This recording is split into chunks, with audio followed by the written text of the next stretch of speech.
How many people are looking at climate change as a series of discrete events or metrics or measures rather than as a global, systemically unfolding process? How necessary is it that we shift our way of looking at climate change and not see it as, well, there was a fire last month, or there's a hurricane next month, or there's a drought that's been going on for a specific number of days, months, or years? To be able to see this as a long-term unfolding process that might take generations to fully manifest, and that is affecting us all now, even if we don't feel it significantly in any particular area of the country or world that we live in.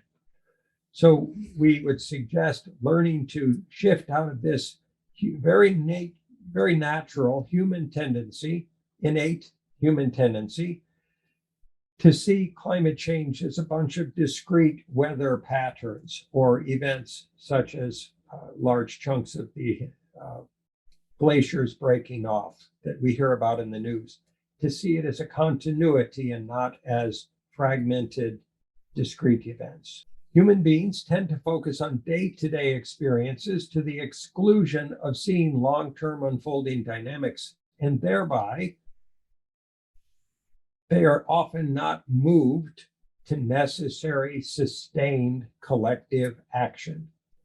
So if we say, well, we weathered the storm, we weathered the drought, or we weathered the fire, and now it's over, that doesn't mean it's not going to happen again next week or next month in some more extreme form.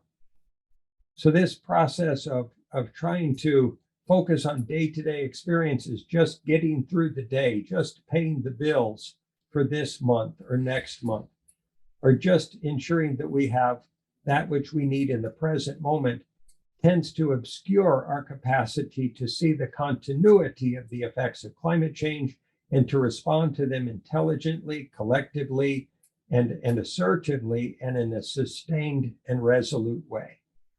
So fear is a part of climate change. People's fear and desire for safety in life and control of their lives, and for a continuity of financial solvency or assured safety and security of their families, that drives us blindly and mercilessly to try to get a Western lifestyle or to have a stable home life, a place to live, a consistent job. And that's part of the fear process. Another part of the fear process is our fear tries to keep us from looking at the bigger picture, looking at the totality of climate change, seeing the truth of it and responding to it consciously and intelligently. So the fear has created climate change, us striving for more in order to feel safe and secure, us striving for a Western lifestyle and not wanting to have less or be less than anyone else. That's a fear-driven process, even though it might seem to be otherwise. And then the fear kicks in that says, I don't want to lose everything that I have attained in my Western lifestyle in order to change, in order to solve for climate change. I don't want to take a chance on losing anything, and I fear losing what I have, my job or my belongings or my material life. And I don't want to do that if that is the supposed cost for solving for climate change. So we remain in denial. Fear and denial are learning disabilities in the face of obvious catastrophe that's building rapidly around the world. So we would suggest that climate change isn't a technological issue. It's not something for the scientists to solve. It's not something for government to handle. Climate change is an emotional issue far more than either an intellectual, technological, or mental issue.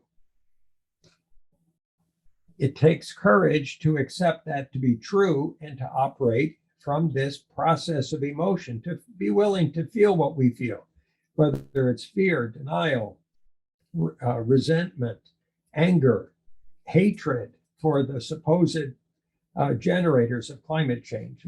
If we judge or hate the fossil fuel companies and vilify them, that's not solving for climate change.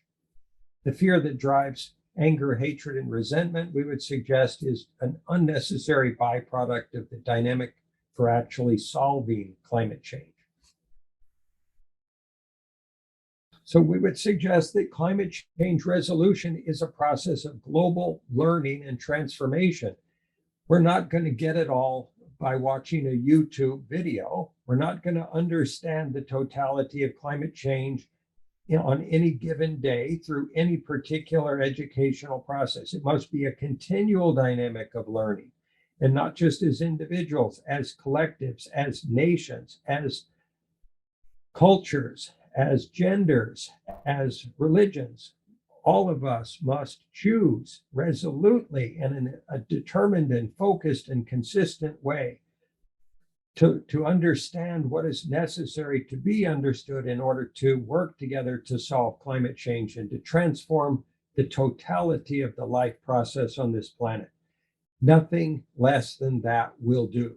That is the standard. There is no other standard. No matter what you might hear from any source, we must choose as a species to change how we live our lives on this planet.